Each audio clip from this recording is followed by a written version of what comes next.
Bem-vindos ao IbraCast, o podcast do IBRAC. Olá, estamos em mais um IbraCast, o videocast do IBRAC, o videocast desenvolvido pelo Comitê de Relações de Consumo do IBRAC. Esse é o nosso 5º episódio. Para quem não conhece, ainda não teve oportunidade de ouvir os outros videocasts, o IBRAC é o Instituto Brasileiro de Estudos da Concorrência, Consumo e Comércio Internacional, uma entidade privada sem fins lucrativos, criada em dezembro de 1992, com o objetivo de promover a realização de pesquisas, estudos e debates sobre os temas relacionados à defesa da concorrência, comércio internacional e consumo. Especialmente em relação ao Comitê de Relações de Consumo, nós realizamos frequentes debates sobre os principais temas envolvendo o direito do consumidor, realizamos anualmente um seminário sobre temas que são previamente escolhidos para serem trabalhados ao longo do ano, e aí nos dedicamos também ao longo do ano com cafés com autoridades, reuniões mensais com exposição de temas relevantes do direito. Trabalhamos também no lançamento do nosso livro durante todo o ano, com a elaboração de artigos por todos os membros do comitê, participação em consultas públicas, debates sobre projetos de leis, entre outras atividades. Nesse sentido, o comitê desenvolveu o projeto Diálogos com o Sistema Nacional de Defesa do Consumidor, e que nesse episódio tenho o prazer de contar com a participação da doutora Juliana Domingues, que foi secretária nacional do consumidor, atualmente procuradora-chefe do CAD, professora doutora de Direito Econômico da Universidade de São Paulo. Autora, foi presidente do Conselho Nacional de Defesa do Consumidor e do Conselho Nacional de Combate à Pirataria.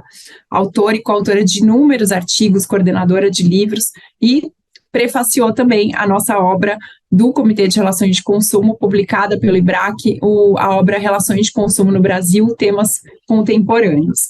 Muito prazer, Juliana, para conversar com você nesse podcast, nesse videocast. A gente vai contar com a presença da Thaís Matalo Cordeiro, que foi diretora do Comitê de Relações de Consumo durante 4 anos, conselheira do IBRAC e sócia do Machado Meyer.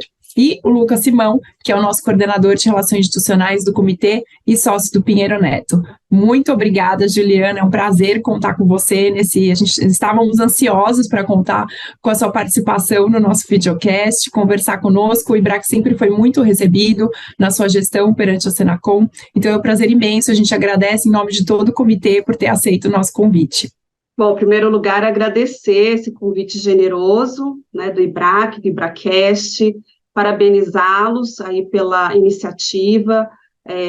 Realmente acho que fazia falta ter também um podcast voltado para o tema das relações de consumo, do direito do consumidor, explorando aí as tantas vertentes, né, que envolvem o direito do consumidor. Então, um prazer dividir esse espaço com vocês, Fabíola, Thaís, Lucas, a Dora, que fica sempre nos bastidores.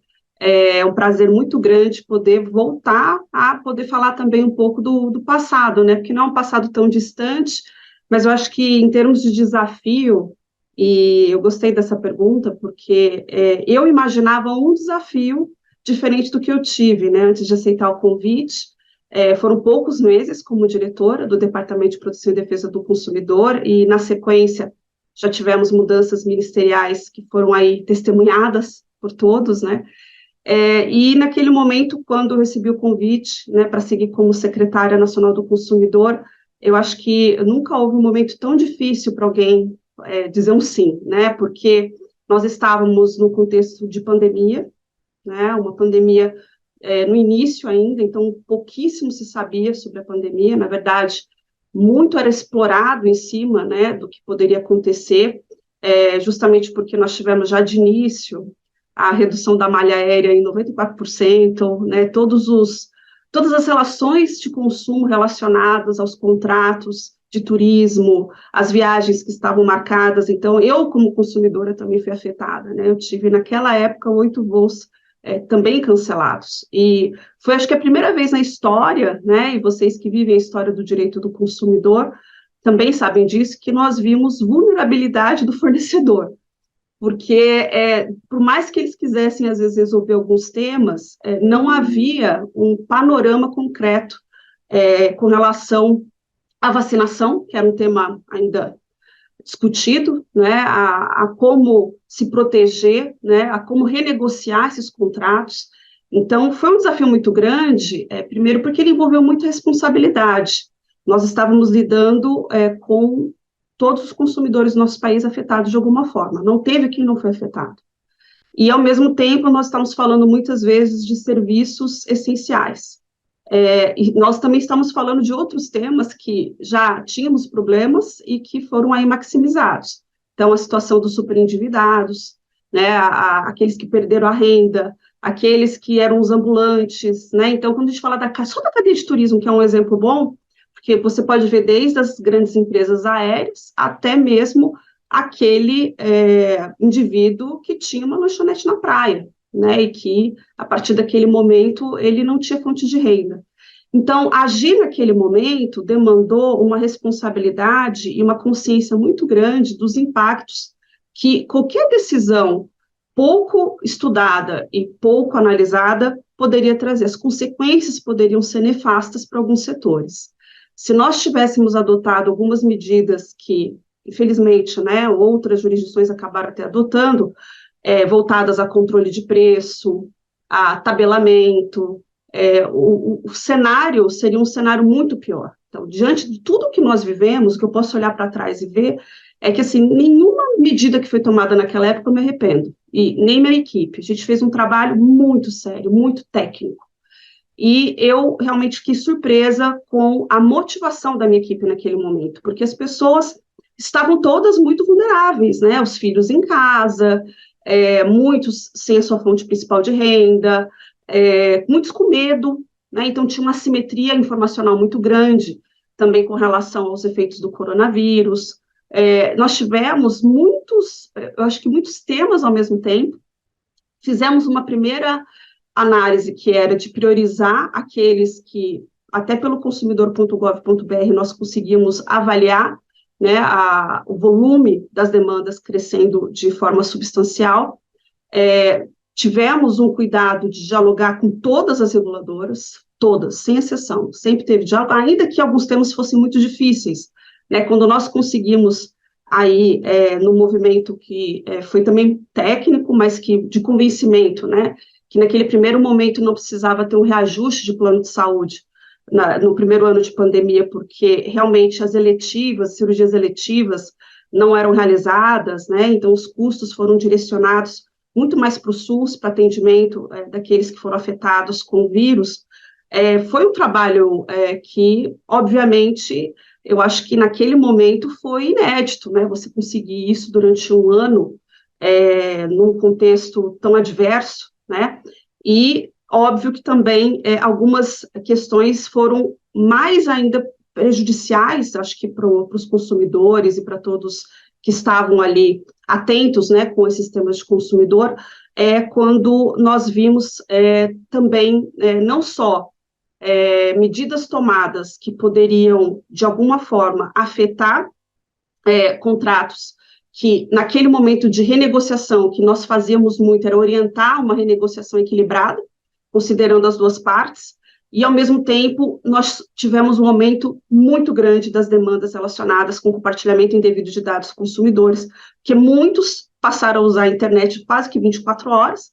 Então, até é interessante observar que nos 6 primeiros meses da minha gestão, nós tivemos mais reclamação de banda larga do que de telefonia, porque as pessoas estavam usando a internet, né? Então, e isso é um reflexo, né, do momento. Então, o fato de nós termos aí feito aqueles movimentos para a inclusão das plataformas digitais e também do comércio eletrônico, né, em peso, no consumidor.gov.br, foi um facilitador para todos, porque os PROCONs fecharam, alguns não podiam nem prestar o atendimento, e o atendimento que é dado para o consumidor nos PROCONs é um atendimento mais humanizado, que eles querem essa relação, né, não é uma relação virtual.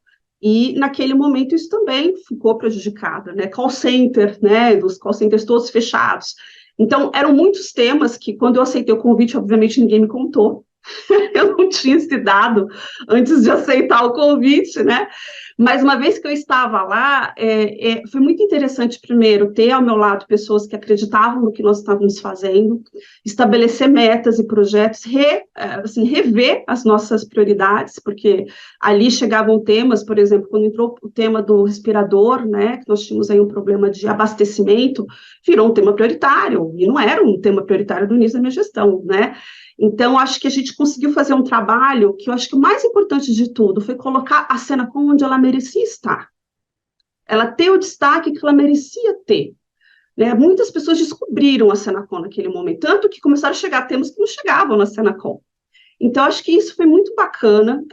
Hoje, eu realmente olho para trás com muito orgulho do que foi feito, e, ao mesmo tempo, com uma certa paz de espírito, né, de que dentro do que poderia ser feito, nós fizemos com base realmente nas melhores informações, dados que tínhamos, que foi feito um trabalho exaustivo de aproximação com outras autoridades, e que a gente conseguiu mitigar muito danos aos consumidores. Fora a agenda conjunta, né, acho que do Conselho Nacional de Defesa do Consumidor, do Conselho Nacional de Combate à Pirataria, conseguimos, no meio de uma pandemia, aprovar um plano nacional, né, e muito interessante também, com eixos voltados também para a educação para o consumo, que é o que eu acredito, eu sou professora, né, então eu falo que, saindo de qualquer cargo, eu continuo a professora Juliana, né, estou procuradora agora, e esse acho que é um trabalho que tem que ser feito com uma certa regularidade, né? Acho que algumas agendas, com muita responsabilidade, nós seguimos de gestões passadas, porque entendíamos que eram importantes, e a pauta, ela era realmente muito técnica. Mas eu quero ouvir aí as outras perguntas, senão eu vou ficar aqui só discorrendo sobre a gestão. É difícil falar de um período tão intenso em poucos minutos, né, Juliana? Mas obrigado, acho que você tocou aqui vários pontos super importantes e que nós testemunhamos aqui da sua atuação à frente da Senacom, um período muito, muito importante da história brasileira e do mundo. Então, fica aqui o nosso agradecimento pela sua dedicação durante esse período, que foi realmente uma situação muito difícil.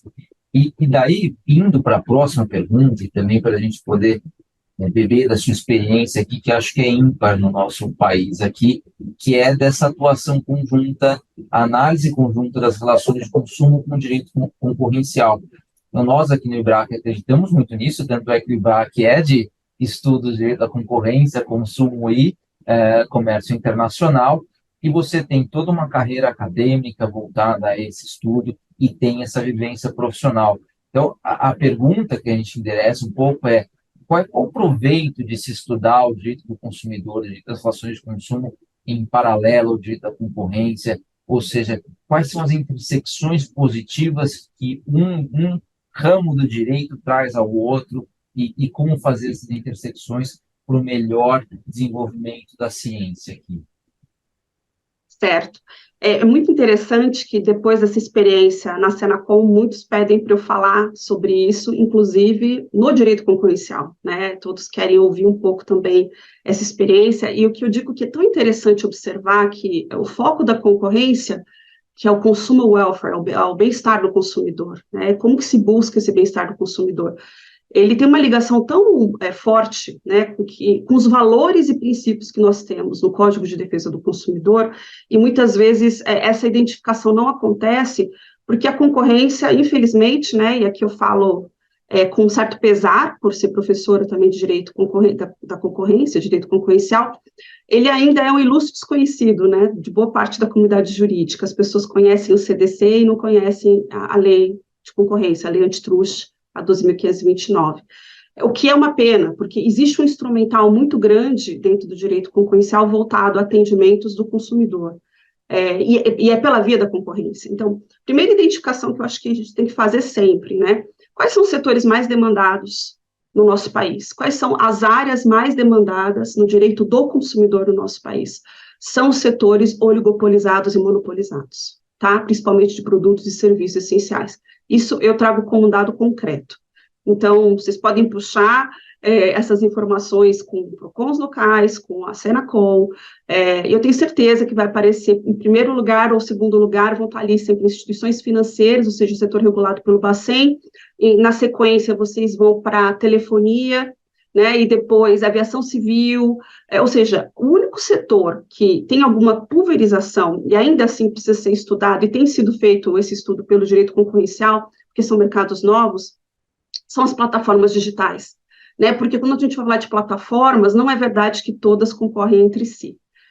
Quando nós falamos de e-commerce, isso fica um pouquinho mais palpável, né, mas não é um fato que nós podemos colocar no mesmo mercado relevante, que é o recorte que é feito pelo direito concorrencial, né, estabelecer qual é o mercado relevante, ou seja, do ponto de vista da oferta e da demanda, se são produtos substitutos, se não são.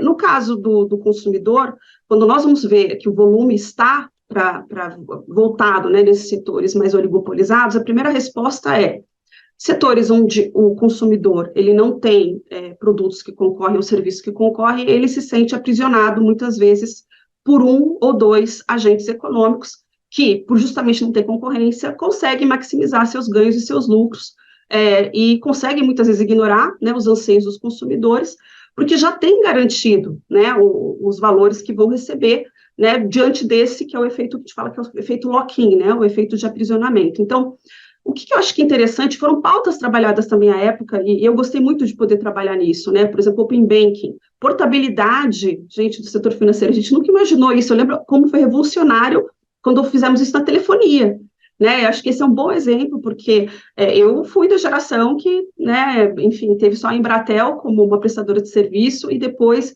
quando nós tivemos aí toda uma revolução também nessa área, acho que hoje, por mais que tenhamos problemas com as nossas operadoras, temos a liberdade de trocar, né, e sempre recebemos propostas melhores, que é o que o consumidor quer. Então, o que eu acho que é muito importante ver na concorrência, a concorrência, primeiro, ela direciona a inovação, né, quanto mais o ambiente for pulverizado e concorrencialmente há uma disputa pelo consumidor, melhores são os serviços, melhores são os produtos. Quando você não tem essa escolha, porque às vezes a gente está falando de um monopólio natural, né, eu acho que é aí que o olhar da autoridade do consumidor, né, e da concorrência precisa ser um olhar firme, né? Então, no CAD, qualquer empresa que tenha mais de 20% do mercado relevante, em qualquer setor, qualquer mercado, sendo regulado ou não regulado, está sujeito, né, a ter a análise das suas condutas abusivas, né? Então, abuso de posição dominante no mercado é uma conduta que é combatida com veemência pelo CAD. E o que a gente não vê, né, muitas vezes, por exemplo, condutas que são combatidas pelo CAD, condenadas pelo CAD, inclusive do ponto de vista de cartelização, né, o cartel, nada mais é que a união dessas empresas para ter esse poder em cima do consumidor. A gente paga produtos, até hoje todo mundo paga, não tem a menor dúvida que existem, né, ainda cartéis, mas nós pagamos um sobrepreço que muitas vezes passa de 400% do que seria o valor do produto num ambiente concorrencialmente saudável.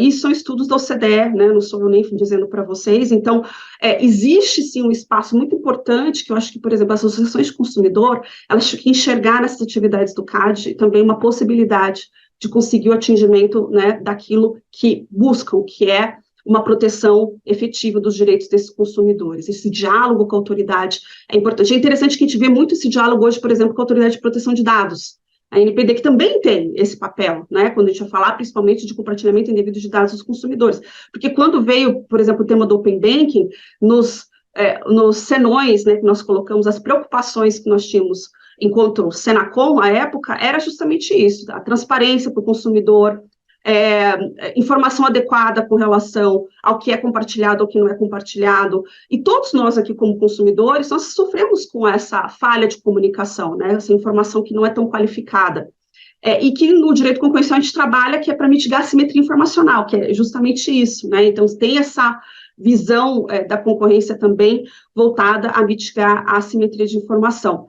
E eu acho que nós fizemos campanhas interessantes nesse sentido, até na época da vacina, que foi muito importante.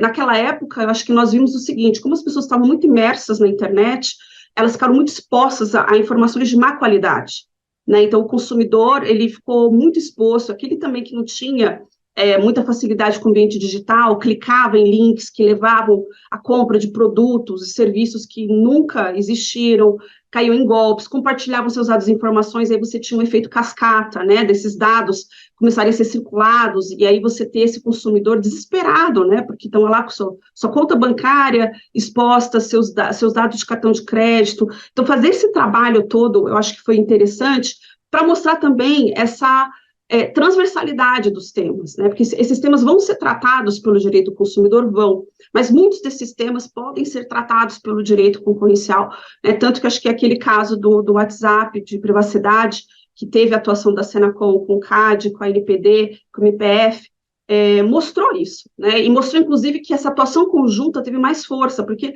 não foi necessário naquele momento nada a não ser essa união entre, né, as autoridades para conseguir a mudança que era esperada, num acordo consensado, né, mas que aí você tem muito mais poder de barganhar, né, quando você tem mais de uma autoridade junto ali, e que é um ativo que eu acho que acho que as próprias autoridades ali naquele momento viram a importância desse diálogo interinstitucional. Isso é super importante, a gente precisa aproximar esses temas. Vocês no IBRAC, vocês são um ponto fora da curva, né? Porque você já tem sistemas aí, trabalho com esses temas, por isso que eu acho que é tão interessante, né? Vocês também poderem desenvolver esse projeto de podcasts, que isso traz para a comunidade de direito do consumidor uma luz de poder também atuar em outras frentes, buscando outras autoridades que não são sempre as mesmas, né? Que a gente precisa ter essa união de esforços para que os consumidores realmente, gente, sejam melhor atendidos no nosso país. Eu acho que a gente vê muito fora do país, né? Os Estados Unidos é um exemplo em que você não tem um CDC como o nosso, mas que você tem um bom atendimento ao consumidor, mas porque a autoridade antitruste, ela tem a mão tão pesada, né, e que isso cria, né, para o próprio fornecedor essa necessidade de responder bem, porque senão ele vai ser punido pela concorrência, assim, ele vai ser punido de alguma forma. Então, é interessante a gente poder ver esse instrumental. Acho que hoje, por exemplo, no antitruste tem essa grande discussão, né, da reparação de danos. Muitos consumidores brasileiros não buscam reparação de danos quando você tem uma condenação do CAD, e o que é totalmente diferente da Europa e Estados Unidos. Então, tem um espaço muito interessante também para nós consumidores, né? Agora eu posso falar também como consumidora, não, e fico muito à vontade, né? É tão bom você poder falar depois de tirar o chapéu, viu? Dá um alívio muito grande de poder falar. Eu falei que eu voltei a ter minha liberdade de cátedra. Mas é legal você poder ver o interesse, né, de muitos com relação a esses temas. Eu acho que a regulação se mostrou muito importante também, né, na época da pandemia. Veja, com a ANEEL, essa pauta que nós fizemos de não cortar a energia elétrica também foi excepcional, isso nunca aconteceu nesse nosso país. Então, teve muitas medidas interessantes. Eu espero até um dia poder me debruçar até academicamente falando, né, que eu acho que fizeram com que nós tivéssemos um olhar também diferente para esses outros órgãos que têm um papel relevante para a proteção e defesa dos consumidores, mas que não são órgãos próprios, né? Ou seja, a gente está falando da Senacom, nós não estamos falando dos PROCONs, nós estamos falando do Ministério Público do Consumidor, nem da Defensoria Pública do Consumidor, nós estamos falando de outros órgãos reguladores que a própria legislação estabeleceu essa preocupação, mas que nós tivemos que acionar ali, né, aquele artigo perdido na lei, para que viesse trabalhar junto conosco na Secretaria Nacional do Consumidor, para não criar também um ambiente refratário às propostas e medidas que nós estávamos ali estudando para atender os consumidores vulneráveis do período. Então, eu enxergo muita convergência entre os temas, e acho que a gente tem um espaço muito bom, Lucas, para poder trabalhar mais isso, dentro e fora do IBRAC. Vocês podem contar comigo. Obrigada, Juliana, pela sua resposta. Eu acho que a sua resposta já vai bem em linha com o nosso próximo questionamento, né? Porque acho que muito da insegurança que existe, né, na nova economia digital das relações de consumo, né? Ela acaba, infelizmente, acarretando aí para uma litigiosidade muito grande, né? Então, a gente teve o relatório aí do CNJ, apresentado muito recentemente, em que a gente teve um aumento de litígios em 10%, e os processos de relação de consumo também tiveram um aumento aí significativo, né? A gente viu também recentemente aí o CAD se debruçando na contratação, né, de um consultor técnico via PNUD, para tratar de estudos e métodos adequados de autocomposição consensual de litígios, né, no direito da concorrência. E a gente, durante todo o tempo que você teve aí como secretária, né, à frente da Senacom, a gente sempre viu, tanto você quanto a sua equipe, muito defensores ali, né, de métodos alternativos de solução de conflito, mesma defesa ali da plataforma consumidor.gov, que hoje é muito utilizada, né, pelos consumidores. Acho que ela ganhou uma visibilidade muito grande realmente nos últimos anos, e você foi também uma incentivadora disso, né, uma divulgadora da plataforma. E aí a gente queria saber aí, com toda a sua experiência, o que a gente poderia, de repente, aprimorar, de que forma essas plataformas podem auxiliar nessa diminuição da litigiosidade que hoje a gente tanto vê nos temas afetos à relação de consumo. Sim, bom, esse também é um super tema, né? Porque o problema da judicialização é um problema retratado pelo CNJ já há alguns anos, e o que nós estamos vendo é um descompasso entre o volume dessas ações com a resposta do judiciário, ainda que o próprio CNJ coloque metas, né, para suas varas, etc., é muito difícil, porque o crescimento, a gente está falando de progressão geométrica versus progressão aritmética, né? Então, você não consegue acompanhar o nível da litigiosidade que nós temos no país. E, óbvio, existem as soluções simplistas e as complexas, né? Eu nunca parti do pressuposto de que a gente tinha que criar, e é uma opinião pessoal, né?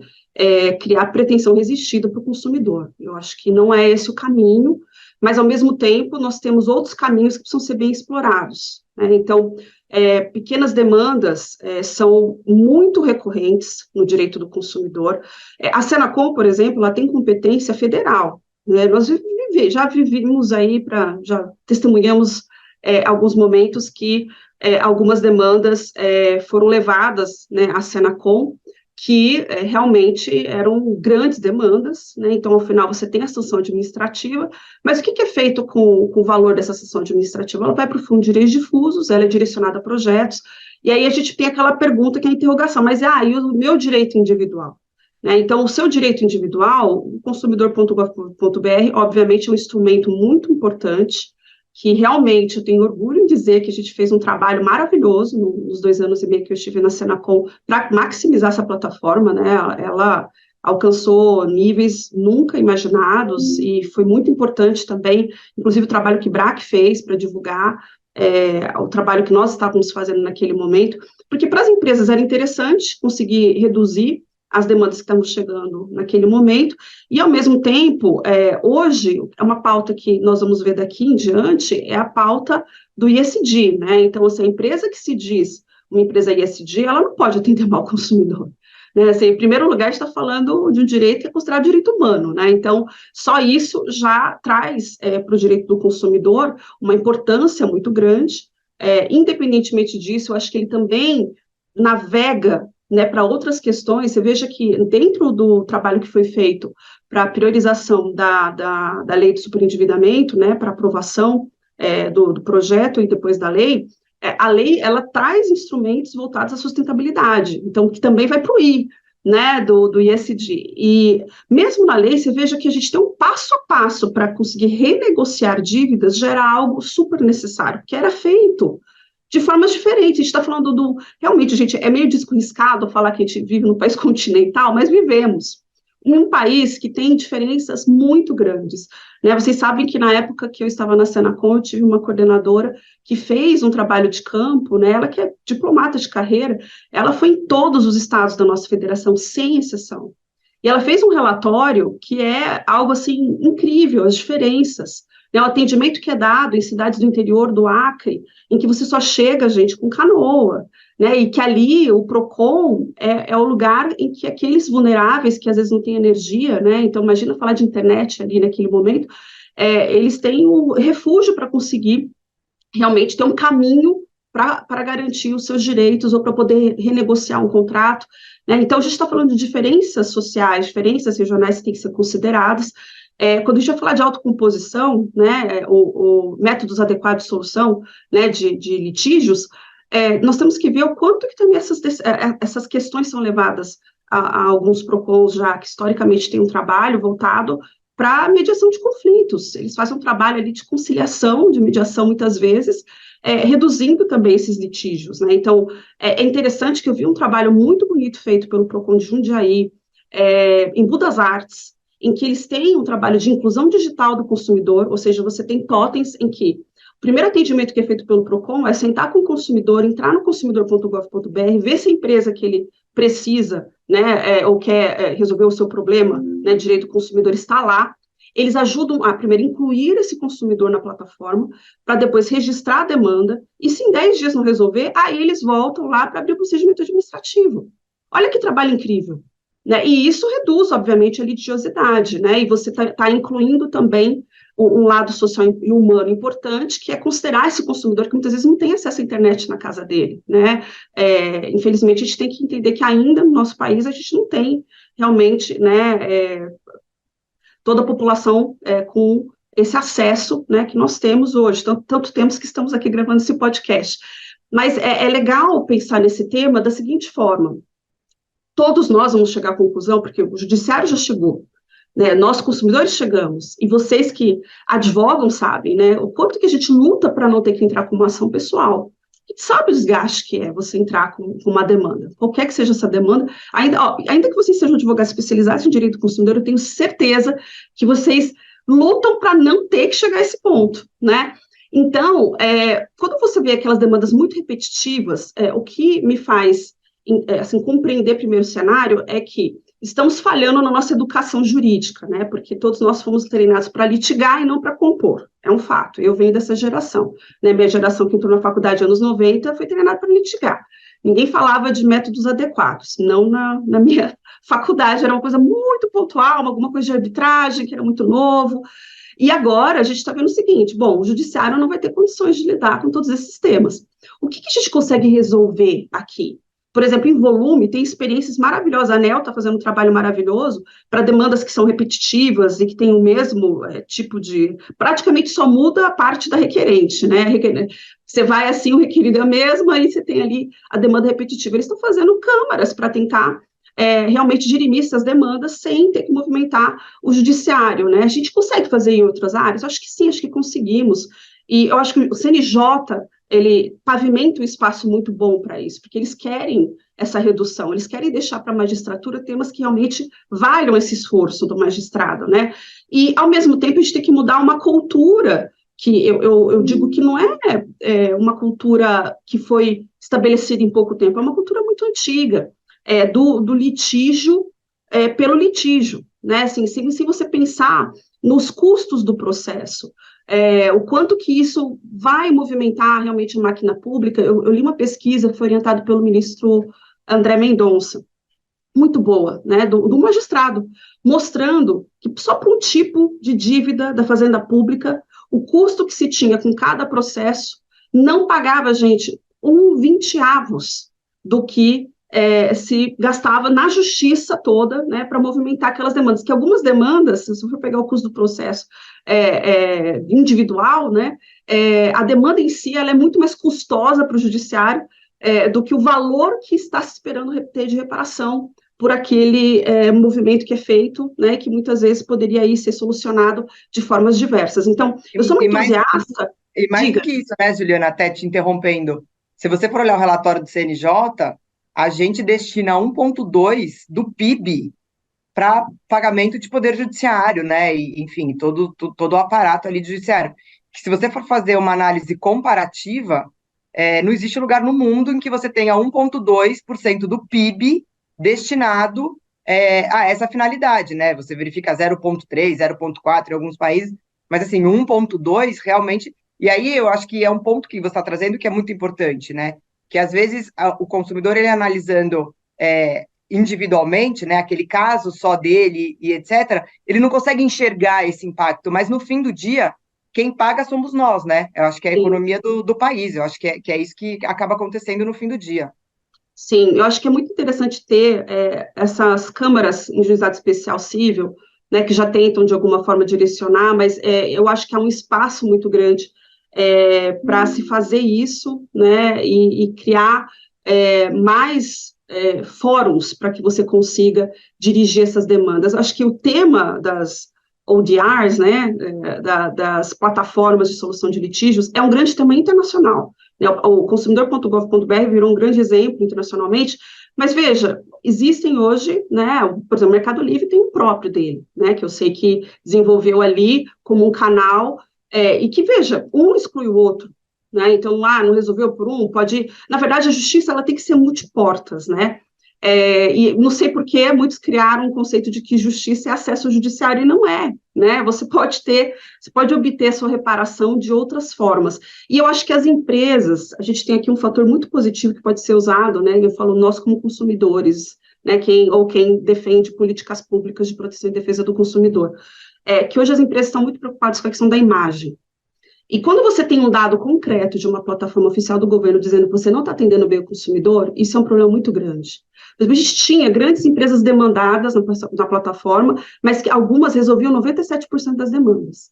Então, essa é uma boa empresa. Ela tem muita demanda, mas ela responde 97%. Se alguma está respondendo 30%, 40%, tem alguma coisa errada, né? Foi o que nós até antevíamos quando aconteceu o problema todo com a empresa aérea Itapemirim, que vinha respondendo muito mal, e levamos isso para a ANAC, obviamente, né, ninguém queria que chegasse ao ponto que chegou, mas é por isso que você ter o dado concreto ajuda você a direcionar a política pública. A gente fica muito no escuro sem a informação, né, então, uma vez que você tem ali o registro, olha como o consumidor é uma válvula importante para a autoridade pública, né, para aqueles que estão ali trabalhando e atuando para ele. Você registrar, que eu fui pedir, registre, porque isso nos traz subsídios para entender por que está crescendo a demanda. Você sabe de uma outra instituição financeira que nós tivemos uma medida cautelar aplicada, porque aumentou 600% a reclamação na plataforma, né, em um mês. Então, isso subsidia aquela decisão administrativa, e a gente precisa, né, ter esse suporte de outros. Eu acho que, inclusive, se as autoridades se ajudassem mais, a gente tinha mais resposta positiva para o consumidor.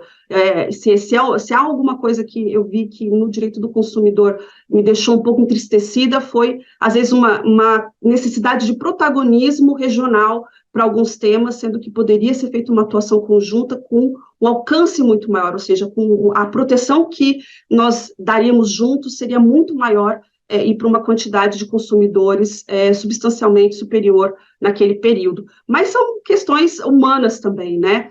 Não são todos que sabem fazer esse trabalho institucionalmente em cooperação, mas eu vejo excelentes resultados dessa forma. Eu acho que o CNJ está querendo mais isso, querendo mais unir todos nessa pauta. Eu fiz um trabalho com o CNJ que eu diria para vocês que foi muito importante, também à época da pandemia, e eu recomendo fortemente aí que esse relatório seja lido por todos, né, para a gente ter a consciência também com relação a esse número, que é um número que, como você colocou aí, Thaís, a gente está falando de um direcionamento, né, de valores que poderia ser muitas vezes direcionado para a educação, né, e que, enfim, infelizmente fica aí para alimentar uma máquina que não vai conseguir dar conta da demanda que vem chegando até ela.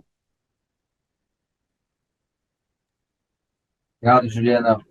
Estamos aqui já no nosso final aqui, mas tem mais uma pergunta que eu acho que a gente queria muito ouvir sua perspectiva, que é o tema da regulação, né? Ou seja, você mencionou muito a pandemia e até as lições que a pandemia traz de regulação versus desregulação de determinados produtos, mercados, e esse é um tema que sempre está em voga.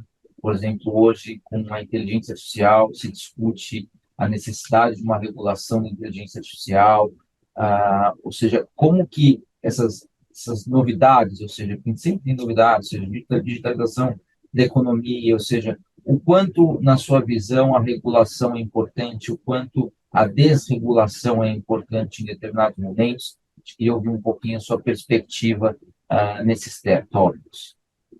Certo. Olha, eu tenho que primeiro já dizer que sou uma entusiasta da corregulação, né? Então, e temas como autorregulação regulada, eu acho que são temas importantes, porque, de fato, nenhuma autoridade, inclusive reguladora, consegue ter o nível informacional e consegue identificar seus próprios problemas do que o ente regulado. Então, se eu sou, né, aqui, diretora de uma empresa que é regulada, eu tenho as melhores informações possíveis sobre as demandas mais recorrentes, sobre tudo que acontece dentro da empresa, e por isso que eu volto que essa pauta ESG a gente vai começar a ver na prática, né, porque como os dados estão abertos, né, se aquela empresa realmente quer estar sendo enquadrada numa empresa socialmente correta, né, e que segue as melhores práticas e que se preocupa com o consumidor, com a concorrência, quando a gente vai entrar para a governança, compliance, ela vai ter que fazer um trabalho de olhar para dentro. Ela vai poder identificar onde ela vai poder melhorar, e naquilo que ela não conseguir, eu acho que não tem como a autoridade não ter, né, a sua mão, de alguma forma, dirigida para ajustar essa situação. Então, foi muito interessante observar um trabalho que foi feito de autorregulação de alguns setores, à época que eu estava na secretaria, mas para alguns temas, como o resultado não foi o resultado obtido, nós tivemos que, infelizmente, abrir realmente processos administrativos sancionatórios, né, que são importantes, inclusive, pouco foi dito sobre isso, mas acho que a gente realmente também fez nesse tópico aí um trabalho duro, né, mas que foi importante, o Gary Becker, né, que vai falar exatamente isso, que se você não tem um enforcement que cria naquele que é o regulado, ou no caso dos fornecedores, eles não ajustam o seu comportamento, você tem que mostrar como que você sanciona para que ele faça esse ajuste, criar um pacote de incentivos para que ele mude essa rota, né. Então, isso é realmente algo importante. Agora, mais regulação ou menos regulação, né? Acho que esse tema está um tema super em alta por conta de inteligência artificial. Na inteligência artificial, todos nós sabemos, né, que existem produtos e serviços que nos são ofertados, dirigidos por algoritmos. Então, nós vamos entrar nas plataformas, nas redes sociais, nos sistemas de busca, vão aparecer produtos que, para mim, são diferentes da Thaís. A Thaís provavelmente vai aparecer a mamadeira, o leite, que ela está, né, ela tá aí com o bebezinho, e provavelmente não vai ser o que vai aparecer para a Fabíola, nem para o Lucas, porque os nossos hábitos estão sendo mapeados por esses sistemas 24 horas, né? Às vezes a gente tem medo de falar perto do celular. Então, acho que esse é um grande tema, né, para o direito do consumidor, obviamente. A gente está falando, inclusive, de publicidade dirigida, né? É um tema maravilhoso, eu sou encantada por isso, né, é algo que realmente eu gosto muito enquanto pesquisadora, inclusive, né, o meu grupo lá de Direito e Inovação completou 11 anos na USP, e eu comentava esses dias que eu conversei com o José Carlos de Braque, que esgotou o livro Direito Antitruste 4.0, aí ele falou, você não quer que a gente faça agora né, uma nova edição? Eu falei assim, eu quero, mas a gente precisa escrever tudo de novo, porque em 5 anos mudou tudo. Os temas avançaram muito, né? A gente estava ainda em conceito de Big Data. Nossa, a gente já evoluiu muito. Então, é um tema muito dinâmico. Então, por isso, Lucas, que eu estou falando que é um tema difícil de regular. Eu acho que o debate é importante, né? E eu acho que está sendo levado a sério pelo Senado, pelos stakeholders, né? Assim, os especialistas estão debatendo muito esse tema. Eu acho que existe... Todos nós gostaríamos de ter uma segurança maior, porque a regulação traz isso, né? Mas a regulação, ela demorou para ser compreendida, até do ponto de vista jurídico. A minha geração não teve regulação também na faculdade. Então, digo isso porque eu brinco que eu ensino tudo aquilo que eu não tive. Inclusive, eu não tive direito do consumidor. Né, é um tema novo ainda, né? Que coisa... Acho que vocês também, não sei se todos tiveram aí. Mas eu ensino todas. Eu também não tive, né? E falava-se pouco de regulação, e poucos entendiam também, veja, as próprias reguladoras, elas foram tendo amadurecimentos institucionais diferentes, não dá para comparar nenhuma delas, assim, todas têm características muito próprias, e é interessante observar isso, né, você vê, assim, como que é difícil, para alguns temas, você ter uma regulação, quando nós ainda não temos respostas para todas as nossas dúvidas, e que também vamos ter que interagir com profissionais que não são da área jurídica, porque eu não consigo imaginar no debate da inteligência artificial não ter alguém da ciência da computação, né? Eu não consigo realmente. Economia comportamental virou algo do nosso dia a dia, né? E que também era um tema que não se falava até 10, 15 anos atrás, em temas relacionados a políticas públicas, né? E que hoje nós sabemos que tem uma influência muito grande. E por isso que eu acho que, assim, é um tema importante, é um tema que certamente estará no radar aí, no mínimo nos próximos 5 anos, que talvez a regulação que seja feita, né, se for um processo, todo processo, quanto mais democrático ele é mais demorado. Vocês acompanharam a saga que foi chegar num texto que, veja, foi aprovado por todos, que era lá do decreto do saque. E até hoje, né, ficou-se aí com o flanco aberto para regulamentação, porque é um tema que todos ali tiveram que ceder para chegar num texto mínimo, para aprovar aquele texto, e ao final, quando você tem a mudança, né, você tem mudança de gestão, mudança de governo, mudam-se as pautas, então algumas pautas deixam de ser pautas, e o tema, né, fica de lado, ele fica ali realmente deixado de lado, muitas vezes a gente não tem resposta, né, do que vai acontecer. Eu falo sempre assim, né, que para mim o maior orgulho foi trabalhar para o meu país, e naquele momento que eu estava ali trabalhando nessas pautas, ter dado esse espaço para todo mundo também é um processo de muita humildade, porque você ouve muita coisa que às vezes até chega a ter um caráter ofensivo, porque algumas pessoas não estão acostumadas ao diálogo, e o diálogo de pessoas que pensam diferentes, né? Porque é fácil ouvir todo mundo que pensa como eu, isso é muito fácil. Agora, ouvir o diferente é muito difícil. E esses temas levantam paixões. Então, direito do consumidor é apaixonante, né? É maravilhoso, se vocês forem ver assim, é difícil não ficar apaixonada por isso, não ver o alcance, né, do direito do consumidor, a importância dele, né, para a cidadania, para a concretização dos direitos humanos, mas quando você vai pegar um tema tão novo como esse, o que eu vejo quanto mais espaço se der para um debate profundo, mais tempo se levará para se chegar a uma regulação. E se chegarmos a uma regulação, gente, não vai ser o texto que a Juliana queria, que a Fabíola queria, que a Thaís queria, ou que o Lucas queria. Todo mundo vai ter que ceder. Aconteceu isso com a lei do superendividamento. A chegar a um ponto que eu me lembro muito bem, que eu fiz reunião com todos os proponentes, falei, olha, esse foi o texto que nós conseguimos chegar, e que se for assim, nós temos chance de conseguir aprovar nessa gestão. Sabe, foi de mostrar, esse aqui é o texto, porque é óbvio, você vai falar assim, com todo projeto de lei, né, o processo que você está trabalhando com um normativo, pode ficar melhor. Você olhar e fala, poxa, esse E que está aqui, podia não estar aqui, ser uma vírgula, sabe? Sempre pode. E aí vai chegar a hora que, eu lembro sempre do professor Fábio nos deu, né, que o ótimo pode virar inimigo do bom, e você pode ter o tema, como ficou 9 anos lá o tema, né, acho que para todos, muitos foram, para que estavam ali acompanhando o tema, acho que ficaram surpresos que tenha sido até aprovado na minha gestão, mas ali a gente fez um trabalho que foi um caminho de diálogo, para dialogar com aqueles que não queriam, né, porque poderia não virar uma pauta prioritária, e eu acho que para todos os temas, inclusive para esse, Lucas, vai ter que ter um diálogo aí muito forte, né, das autoridades, inclusive existe agora uma discussão sobre qual será a autoridade competente, né, ou se vão querer criar uma outra autoridade, então tudo isso envolve custos, orçamento, nós estamos vendo como para a NPD foi difícil já chegar com os temas, né, porque ela foi estruturada, mas os temas já existiam. Então, eu acho que esse é um processo interessante para o IBRAC acompanhar também. Eu, como acadêmica, acompanho e entendo que em algum momento vamos ter, sim, alguma regulação, mas eu acho que esse processo não vai ser um processo tão rápido. Espero que a gente possa participar ativamente para que depois a construção do normativo atenda os nossos anseios, né? Acho que a grande preocupação nesse processo todo de inovação o remédio matar o paciente. Então, às vezes, a gente criar uma regulação que não vai atender quais são realmente os pontos que precisam ter esse olhar diferenciado do regulador e, ao mesmo tempo, criar um ambiente de desincentivo, que isso não é bom para ninguém, né? O bem-estar social também ele é garantido, e é um princípio constitucional, né? A nossa Constituição também defende esse processo de inovação que precisa ser pavimentado por regras que sejam adequadas às nossas estruturas de mercado. E contem comigo aí para esse debate também de IBRAC. Perfeito, Juliana. A gente, infelizmente, chega ao fim aqui desse videocast. Foi um prazer contar com a sua participação, como eu falei no início. Foi um debate riquíssimo sobre regulação, concorrência, direitos do consumidor, diálogo com autoridades, diálogo com os órgãos de proteção e defesa do consumidor.